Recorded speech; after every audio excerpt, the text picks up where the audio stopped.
નમસ્કાર ગુજરાત, ફરી એકવાર આપ સર્વેનું સ્વાગત છે। આજના તાજા હવામાન સમાચાર જાણીશું અને ગુજરાતમાં આવનારા વરસાદી રાઉન્ડના તમામ સમાચાર આપણે આ વિડીયોમાં જાણીશું। તો જોઈ શકો છો દર્શક મિત્રો, આ વરસાદી ડેટા, વરસાદી માહિતીનો આ નકશો બહાર પાડવામાં આવ્યો છે, તેમજ હાલ ભારતના ઘણા બધા વિસ્તારોનો વરસાદી મેપ અહીં રજૂ કરવામાં આવ્યો છે। તેમાં તમે જોઈ શકો છો બંગાળની ખાડીની સક્રિયતાના કારણે જે દક્ષિણી ગુજરાતના વિસ્તારો છે તેમાં વરસાદનું જોર વધ્યું છે। તેમજ જોઈ શકો છો તમે, હું તમને બતાવી રહ્યો છું કે બંગાળની ખાડીમાં જે સિસ્ટમ બનવાની હતી તે લો પ્રેશર બની અને એક અપર સર્ક્યુલેશન બની અને જોઈ શકો છો વિશાખાપટ્ટનમના વિસ્તારોમાં પહોંચી ગઈ છે અને જોઈ શકો છો ઓડિશાથી લઈ અને મધ્યપ્રદેશ લાગુના વિસ્તારો સુધી આ સિસ્ટમના વાદળાઓનું એંધાણ મંડાઈ રહ્યું છે।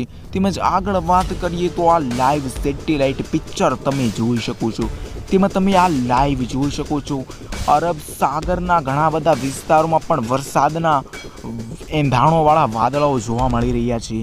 તેમજ આગળ વાત કરીએ તો દર્શક મિત્રો, તમે આ જોઈ શકો છો બંગાળની ખાડીમાં જે કાલે વાદળો જોવા મળતા હતા તે વાદળોનું વહન અને તેમની ગતિમાં નોંધપાત્ર વધારો થવાથી જોઈ શકો છો દક્ષિણી તેમજ ઉત્તરી ભાગો, જે ભારતના ઉત્તરી અને દક્ષિણી ભાગો છે તેમાં તેમનું વહન વધી ગયું છે અને જોઈ શકો છો સમગ્ર જે મધ્ય અને દક્ષિણી ભારતના વિસ્તારો છે જ્યાં વાદળછાયું વાતાવરણ જોવા મળી રહ્યું છે।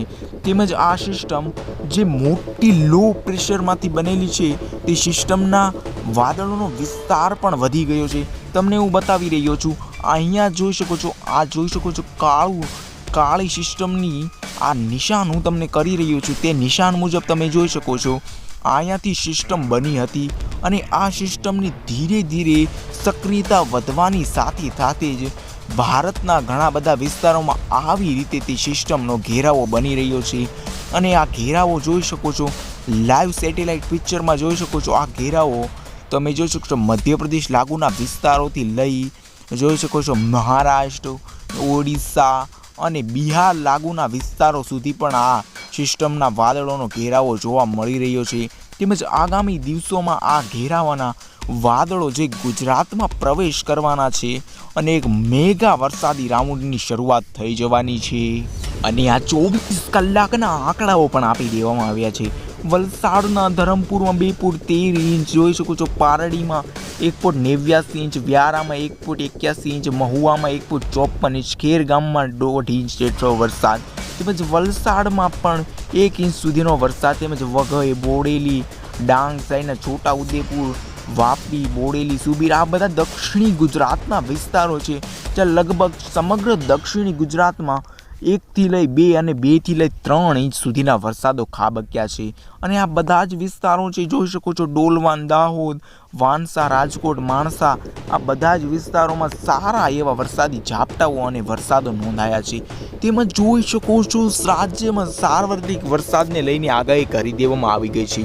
આજે ગુજરાતમાં હવામાન વિભાગે સાર્વત્રિક વરસાદની આગાહી કરી છે, જેમાં દક્ષિણ ગુજરાતમાં ભારે વરસાદ પડવાની શક્યતા છે। ખાસ કરીને છોટાઉદેપુર, નર્મદા, ડાંગ, તાપી, નવસારીમાં ભારે વરસાદ થઈ શકે છે। સાયક્લોનિક સર્ક્યુલેશન અને મોન્સૂન ટ્રફ સર્જાવાના કારણે વરસાદની તીવ્રતામાં વધારો થયો છે। રાજ્યમાં 26 જુલાઈ બાદ વરસાદનું જોર વધશે અને અમદાવાદ અને ગાંધીનગરમાં પણ વરસાદની અપેક્ષાઓ કરવામાં આવી ગઈ છે। રાજ્યમાં 26 જુલાઈ થતાં મેઘ તાંડવ થઈ જશે। હવામાન વિભાગ દ્વારા 26 જુલાઈના રોજ વલસાડ, દમણ, દાદરા નગર હવેલીમાં ભારે વરસાદની આગાહી કરાઈ છે। આ સાથે રાજ્યના 26 જુલાઈ બાદ વરસાદનું જોર વધે તેવી શક્યતા છે, જ્યારે અમદાવાદ, ગાંધીનગરમાં હળવા વરસાદની આગાહી કરી છે, જ્યારે સાબરકાંઠા, બનાસકાંઠા, મહેસાણા, અરવલ્લી, પાટણ, ખેડા, આણંદ, પંચમહાલ, દાહોદ, મહીસાગર, સૌરાષ્ટ્રના મોટા ભાગના વિસ્તારો તેમજ કચ્છ લાગુના વિસ્તારોમાં પણ ભારે વરસાદ થશે અને અંબાલાલ પટેલ દ્વારા આબ ફાટશે તેવી આગાહી કરાવી દેવામાં આવી છે। જોઈ શકો છો અંબાલાલ પટેલના જણાવ્યા અનુસાર 27 જુલાઈ બાદ મેઘરાજા રાજ્યમાં ધમધોકાર બેટિંગ કરશે। ઓગસ્ટ મહિનાના શરૂઆતમાં પણ ભારે વરસાદો પડી શકે છે। આ સાથે 27-28 જુલાઈના રોજ રાજ્યના કેટલાક ભાગોમાં જળબંબાકાર થશે અને 10 ઇંચ સુધીના વરસાદો નોંધાશે। તેમજ આગળ આપણે વરસાદના અહેવાલો આપણે અત્યારે જોયા. હવે આપણે વાયંડીના વેધર મોડલ પ્રમાણે જોઈએ કે કયા વિસ્તારોમાં પડી શકે છે ધોધમાર અને 8 થી 10 ઇંચ સુધીના વરસાદો. તો દર્શક મિત્રો, તમે જોઈ શકો છો આજના દિવસે દક્ષિણી ગુજરાતના વિસ્તારોમાં વરસાદની તીવ્રતાઓ વધશે. તેમજ આગળ વાત કરીએ તો દક્ષિણી ગુજરાતમાં તમે જોઈ શકો છો વલસાડ, નવસારી, ડાંગ, વ્યારા, સુરત જોઈ શકો છો, નંદુબારના ઘણા બધા વિસ્તારો, તેમજ આહવા, વ્યારા, સાકી જોઈ શકો છો, નવાપુર, સુરત સાઈડના બધા જ વિસ્તારોમાં આજે 1 થી 2 અને 2 થી 3 ઇંચ સુધીના કોઈક સ્થળોએ વરસાદ પડી શકે છે.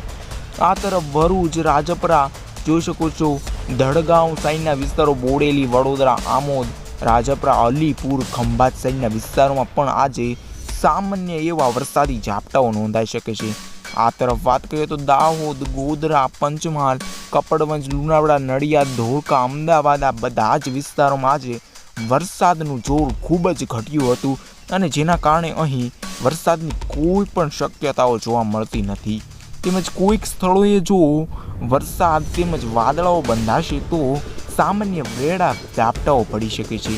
તેમજ આ તરફ ઉત્તરી ગુજરાતમાં વાત કરીએ તો સુઈગામ, પાલનપુર, બનાસકાંઠા, સાબરકાંઠા, ઉદયપુર, ડુંગરપુર, મહેસાણા સાઈડના વિસ્તારો, પાટણ, સિદ્ધપુર તેમજ હિંમતનગર સાઈડના ખેડ બ્રહ્મા, રાધનપુર, થરાદ, આબુ રોડ આ બધા જ વિસ્તારોમાં આજે વરાપની સ્થિતિ યથાવત રહેશે. તેમજ જોઈ શકો છો મધ્ય ગુજરાતના ઘણા બધા વિસ્તારો છે. જે આપણે વાત કરીએ તો અમદાવાદ, વિરમગામ, ધોળકા, કુડા, મહેસાણા, કપડવંજ સાઈડના બધા જ વિસ્તારોમાં આજે વરસાદનું જોર ઘટી રહ્યું છે. તેમજ જોઈ શકો છો કોઈક હળવા તેમજ કોઈક છૂટાછવાયા વિસ્તારોમાં વરસાદી ઝાપટાઓ નોંધાઈ શકે છે. તેમજ આગળ આપણે સૌરાષ્ટ્રના વિસ્તારોની વાત કરીએ તો ભાવનગર, અમરેલી, બોટાદ, જસદણ, ગોંડલ, સુરત, અમરેલી, ગોંડલ, રાજકોટ, ચોટીલા, જૂનાગઢ, અલંગ, મહુવા સાઈડના, ઉના સાઈડના વિસ્તારોમાં, જૂનાગઢ, વેરાવળ, પોરબંદર, ભાનવડ, ગોંડલ, જસદણ, અમરેલી સાઈડના આ બધા જ વિસ્તારો છે જ્યાં આજે કોઈ પણ જાતનો ભારે વરસાદ થશે નહીં અને મોટા ભાગે વરાપની સ્થિતિ જોવા મળી શકે છે. દ્વારકા, સલાયા, મોરબી, જામનગર, ચોટીલા, મોરબી સાઈડના બધા જ વિસ્તારોમાં આજે રાત્રિના સમયે સામાન્ય એવા વરસાદી ઝાપટાઓ નોંધાઈ શકે છે. તેમજ આગળ સુરેન્દ્રનગરના વિસ્તારો, રાજકોટના વિસ્તારોમાં પણ પડી શકે છે સારા એવા તેમજ હળવા વરસાદી ઝાપટાઓ. ગાંધીધામ, માંડવી, નલિયા, લખપત, રાપર, ભુજ, કાવડા આ જે કચ્છના વિસ્તારો છે તેમાં કોઈ પણ જાતની વરસાદની સંભાવનાઓ જોવા મળી રહી નથી. તેમજ આપણે 25 જુલાઈની વાત કરીએ તો 25 જુલાઈએ જોઈ શકો છો વરસાદની તીવ્રતામાં ખૂબ જ વધારો થશે અને કાલના દિવસે થઈ જશે મેઘ તાંડવ. જોઈ શકો છો જે દક્ષિણી ગુજરાતના વિસ્તારો છે તેમાં હું તમને બતાવી રહ્યો છું વલસાડ, સુરત, ડાંગ, નવસારી, આહવા આ નંદુબારના આ બધા જ વિસ્તારોમાં 3 થી 5 ઇંચ સુધીના ભારે વરસાદો નોંધાઈ શકે છે. તેમજ જેમ જેમ સમય જશે તેમ વાત કરીએ તો આપણે આજે રાત્રિના સમયે વરસાદની તીવ્રતામાં વધશે અને જોઈ શકો છો ભયંકર વરસાદી સિસ્ટમ જે ગુજરાતના વિસ્તારોમાં આગળ વધી રહી હતી તે સિસ્ટમ 26 તારીખ એટલે કાલ નહીં અને પ્રમદીના દિવસે જોઈ શકો છો તે સિસ્ટમની તીવ્રતાઓ વધી અને મધ્યપ્રદેશથી ગુજરાતના ઘણા બધા વિસ્તારોમાં તેની તીવ્રતાઓ વધશે. તેમજ આગળ આપણે વાત કરીએ તો 27 જુલાઈએ ગુજરાતના વિસ્તારોમાં આ સિસ્ટમનો પ્રવેશ થશે અને થઈ જશે છે મેઘ તાંડવ. તેમજ 28 તારીખની આપણે વાત કરીએ તો 28 તારીખે ફરી એકવાર વરસાદનું ખૂબ જ જોર વધી જશે અને આજે લીલો દુષ્કાળ પડશે તેના વરસાદો 28 તારીખે શરૂ થઈ જશે અને થઈ જશે 5 થી 15 ઇંચ સુધીના વરસાદની આગોતરા આગાહી કરી દેવામાં આવી ગઈ છે.